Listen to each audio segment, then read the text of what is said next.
igreja. Já vi. Amém? E a igreja do Senhor foi confiada a mim. Meu Deus.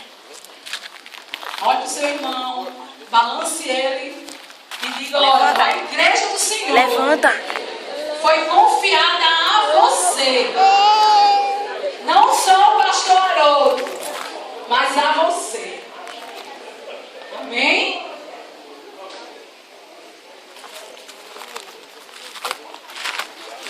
Só no final a gente coloca. Então, queridos, quando eu vi aquele sofrimento do Senhor, eu fui ministrada pelo Senhor Jesus o quanto é privilégio meu e seu estarmos fazendo a obra dele. É privilégio, querido. Você está fazendo algo para o Senhor Jesus. Ele sofreu, foi humilhado, foi escarnecido, envergonhado por mim e por você, que somos igreja, e por todos aqueles que precisam conhecer o Senhor Jesus. E eu e você, o que estamos fazendo? Com a igreja que Ele nos confiou, com aquilo que Ele deixou na minha e na sua mão. Hoje é dia de despertar.